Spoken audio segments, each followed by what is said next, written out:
No tenga duda, usted no camina solo. En la tormenta Él va a estar de su mano. Y en sus brazos usted puede estar seguro. Quiero que tome su Biblia y la abra en Mateo capítulo 9. Mateo capítulo 9 es una historia que yo sé que usted la ha leído muchas veces y se ha predicado tantas veces. Pero quiero decirle que es una realidad y que a pesar que pasan los días, el Señor sigue salvando y sanando.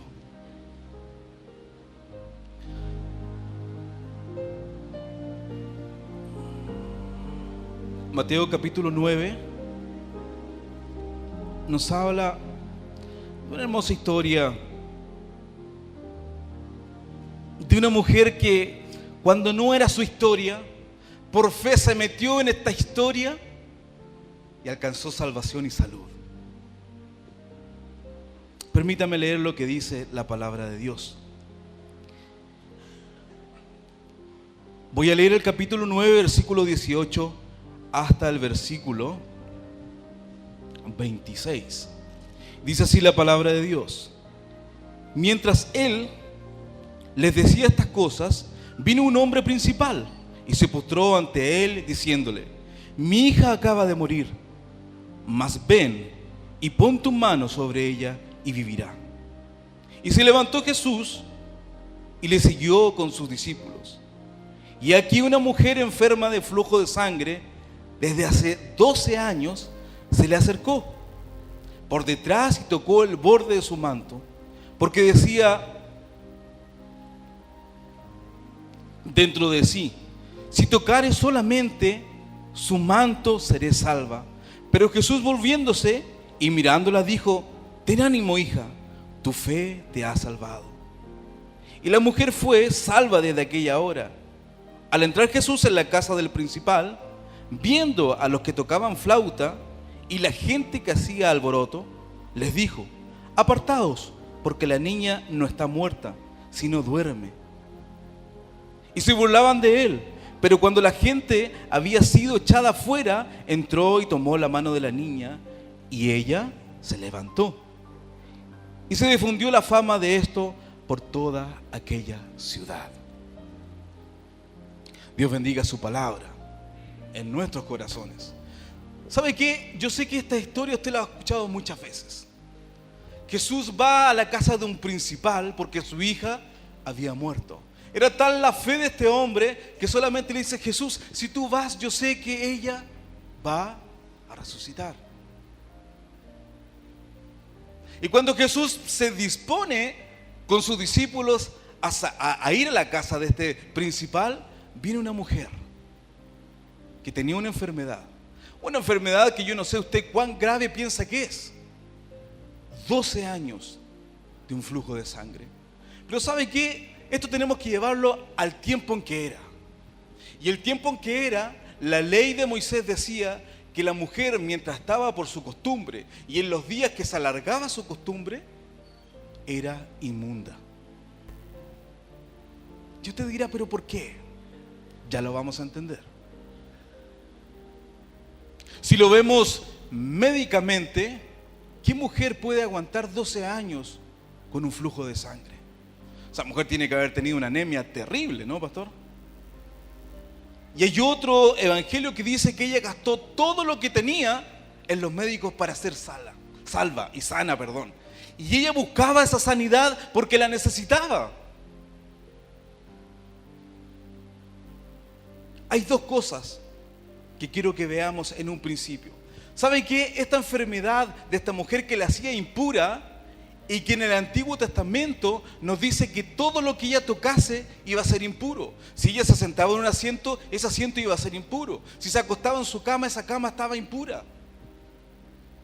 Pero unos capítulos antes nos habla también del leproso. Y el leproso es símbolo del pecado en el Antiguo Testamento. Y aquí tenemos dos paralelos. Del hombre leproso, que se consideraba inmundo y todo tenían que ser apartados del pueblo por su inmundicia. Ahora, espiritualmente, para que podamos entender esto, nos habla del leproso, del pecado que usted ve, de aquel que se hace notorio en cada persona. Y nosotros, los de la iglesia, somos especialistas para darnos cuenta cuál es el pecado del otro y no el de nosotros mismos, claro está. El leproso era apartado, dejaba a su familia, dejaba todo lo que tenía porque su pecado era evidente frente a la sociedad. Pero ¿sabe qué? También hay pecados que son internos y que usted lo conoce en su corazón y Dios también lo conoce. Esta mujer que era impura era un pecado o era una inmundicia que usted no podía ver a simple vista. Era algo que lo sabía ella, a lo mejor algunos familiares cercanos y su médico que la había tratado, pero nadie más. Y nos habla de dos posiciones, de aquel pecado que se ve y que usted está observando y aquel pecado que usted no ve, pero que Dios sí conoce. Esa impureza que a veces pensamos que ni Dios se va a dar cuenta, esa impureza Dios la conoce. Y puede estar por 2 años, por 3 años, hasta 12 años como esta mujer, hasta cuando usted lo confiesa, hasta cuando usted cree. Hoy día, mientras estábamos predicando la palabra de Dios, no sé dónde nos llevaron, no me acuerdo el lugar que era. ¿Asentamiento de Rawson? Los Ramos. Y había una chica que me decía, ¿sabe qué, pastor? Yo tengo un problema, soy muy agresiva. Entonces me dice, yo cuando mi esposo me empieza a decir cosas, me dan ganas de pararme y pegarle, y lo he hecho muchas veces. Pero desde que conozco al Señor, me aguanto. Pero ya esta vez se pasó y me largué y me mandé. Yo le digo, ¿de verdad tú hiciste eso? Sí, me dice. ¿Sabe por qué? Porque viene un espíritu y me hace hacer estas cosas. Viene un espíritu y te hace hacer estas cosas, le digo yo. Sí, pastor. ¿Sabes qué? Tu respuesta me recuerda mucho a Adán y Eva. Dice que ellos se escondieron, Adán y Eva, y va a Dios y le dice, Adán, ¿dónde estás? ¿Por qué te escondes? ¿Acaso comiste del árbol que te dije que no comieras? Sí, Dios, la verdad que sí. Comí de ese fruto, nos vimos desnudos y quisimos taparnos porque tuvimos vergüenza. ¿Y por qué comiste, Adán? Porque la mujer que tú me diste me dio a comer. No se asuste, no soy machista. No le estoy echando la culpa a la mujer, porque Adán tampoco le echó la culpa a la mujer. Si usted entiende bien eso, Adán le está echando la culpa a Dios. La mujer que tú me diste es la que me dio a comer. Así le dice Dios, Eva, ¿tú por qué comiste? Lo que pasa, Dios, es que la serpiente me engañó a mí. Cuán difícil es confesar nuestros pecados, ¿eh? Siempre tenemos la culpa del tercero y siempre es el otro y yo reacciono porque el otro hace así. Entonces le dije, ¿sabes qué? Volviendo a esta chica, mientras tú no reconozcas qué es lo malo que hay en ti, la ira que no puedes controlarla y no se la entregues a Jesús, entonces tú nunca vas a ser sana de esto. Porque nosotros tenemos que confesar nuestros pecados, tenemos que confesar nuestras debilidades para que Dios pueda obrar en ellas. Pero si siempre nos estamos excusando en otras personas, entonces Dios nunca nos va a librar. Porque Dios, tú vas a orar por aquel espíritu que te hace hacer esas cosas y el Señor a lo mejor va a retener el espíritu, pero ¿y tu ira interna? Tú no pediste por tu ira interna, pediste por lo que tú veías o lo que te hacía hacer, o lo que tú crees que haces. Pero los cambios vienen cuando tú puedas confesar qué es lo que te aqueja. Y yo sé que cada uno de nosotros sabe cuál es el pecado regalón que tenemos ahí en el corazón. Y que le decimos, Señor, tú entra en mi vida, entra en todo mi cuerpo, pero hay un lugar, eso déjamelo a mí, por favor, ahí no te metas. Si no le entregas y no le entregamos el control de todo nuestro ser al Señor, entonces es imposible que Él pueda obrar. Esta mujer que lleva 12 años con esta enfermedad, y fíjese la coincidencia, Hay otro evangelio que dice que la niña que había muerto tenía 12 años. Eso quiere decir que cuando la niña nació, esta mujer empezó con su enfermedad. Esta niña murió, Jesús le va a resucitar y ella va a ser sana después de 12 años. Ahora nos cuenta la historia que iba la multitud, porque Jesús iba camino a la casa de Jairo, ¿cierto? Y cuando se mete en la multitud, esta mujer llega, alcanza y toma el vestido del Señor, y esta mujer es sana. Dice el evangelio que él se dio vuelta y dice: ¿quién me tocó? Pedro, ¿quién me tocó? Pedro dice: Señor, estamos todos apretados acá, yo podría haber sido yo, y tú me dices: ¿quién te tocó? El Señor dice: no, perdón, alguien me tocó porque virtud salió de mí, poder salió de mí. Y esta mujer tiene que aceptar delante de todos de que ella la había tocado. Ahora, esto no es tan fácil, porque si usted recuerda lo que yo le comenté al principio, esta mujer todo lo que tocase iba a ser inmundo. ¿Qué conflictos habrán pasado por su cabeza al pensar: ¿tocaré a este maestro o no lo tocaré? Si yo lo toco, lo voy a hacer inmundo. ¿Se da cuenta que no es tan fácil? Y si él me enfrenta y me dice: ¿por qué me estás tocando tú si eres inmunda? Y voy a quedar en delato de toda la gente, y toda la gente va a saber qué es lo que yo tengo.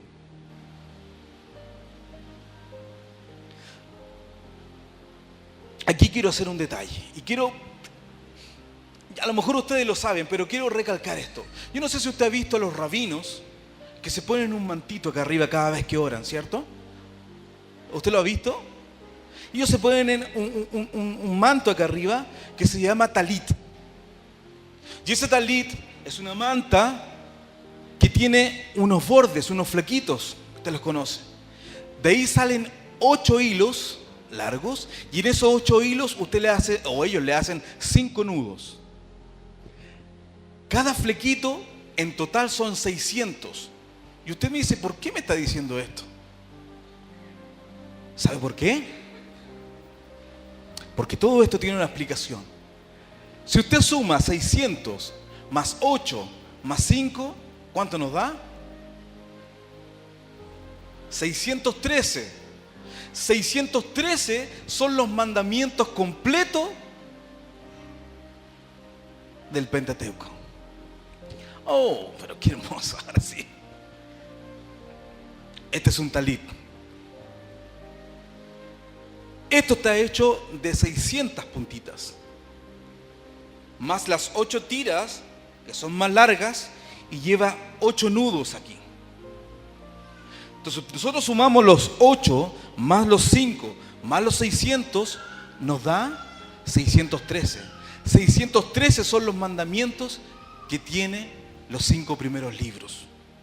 Entonces, cuando ellos se ponen esto, 5 porque son los 5 sentidos. Los 5 sentidos tenían que estar entregados al Señor. Y 5 son los primeros 5 libros donde está entregada la ley.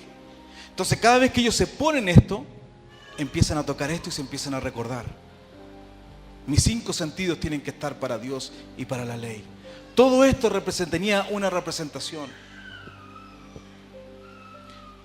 Y nuestro maestro también lo tenía. Y fíjese que cuando él sale caminando, se pone este talit y empieza a caminar. Y lo más probable es que esta mujer haya hecho para sí el versículo que vamos a leer en Malaquías 4:2. Malaquías, usted bien lo recuerda, es el último libro del Antiguo Testamento. Después de Malaquías viene un silencio de profecía de 430 años, 400 lo redondean todo, donde Dios no habló de ninguna forma. ¿Por qué? Porque este pueblo incrédulo, cuando la Shekinah se puso sobre el lintel de la puerta del templo, no hizo caso. La Shekinah, la gloria de Dios, se fue a lo alto del monte y el pueblo no hizo caso. Y la Shekinah se fue para solo volver en el aposento alto. Jesús se pone su talit y empieza a caminar. Y mire lo que dice el último libro del profeta Malaquías, el capítulo 4 y en el versículo 2. Mas a vosotros, los que teméis mi nombre, nacerá el sol de justicia, y en sus alas traerá salvación, y saldréis y saltaréis como becerro en la manada. Ahora, estos bordes que usted ve aquí se llaman tzitzit en hebreo. Tzitzit. Y esto ellos le decían alas o alitas, porque cuando ellos caminaban, hacían como alita. Entonces, el original de Malaquías dice así: mas a vosotros, los que teméis mi nombre, nacerá el sol de justicias, y en su tzitzit traerá salvación. Esta mujer hace suyo Malaquías 4:2, y lo que va a tocar son las alas del manto, porque en él iba a encontrar salvación. ¡Qué glorioso! Esta mujer se mete por sobre la multitud y ya dejó atrás su vergüenza, dejó atrás todo lo que la ataba por la sociedad y alcanza estas alas de salvación, haciendo suyo Malaquías 4:2. Jesús hace una pausa antes de seguir en una historia que era la historia de la hija de Jairo. Pero esta mujer interrumpe esa historia porque necesita salvación, porque necesita salud. Y rompe y se mete en esta historia y alcanza salvación, gloria a Dios. Porque la palabra de Dios usted la tiene que hacer suya. Y hasta el día de hoy, este tzitzit, este talit espiritual aún sigue haciendo milagros. Aún el Señor puede salvarte y sanarte. Ya sea que tú tengas lepra o que tengas un flujo de sangre que nadie conoce, y estoy hablando en el sentido espiritual. A lo mejor hay algún pecado que nunca nadie ha conocido. Quizás es pornografía, quizás es un adulterio mental y de corazón.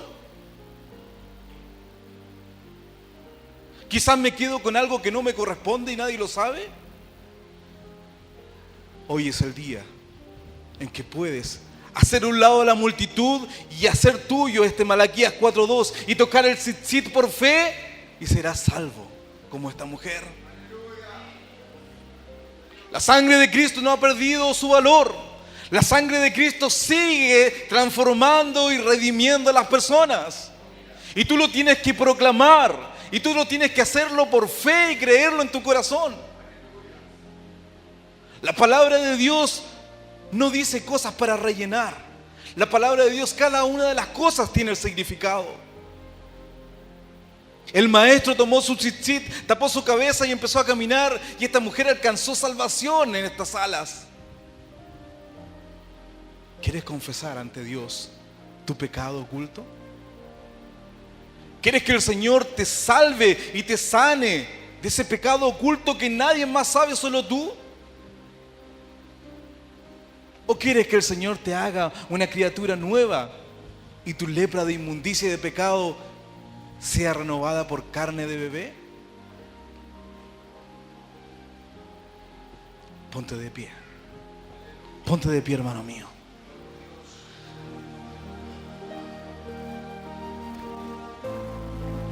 Vamos a orar. Vamos a orar porque Cristo quiere limpiar su iglesia. La palabra de Dios nos dice que cuando Él vuelva, viene a buscar una esposa sin arrugas y sin mancha. Y eso lo hacemos solamente por la gracia de Cristo. Si tú sientes en tu corazón que hay algún pecado oculto que nadie conoce y quieres alcanzar salvación en el manto de Jesús, puedes pasar acá adelante.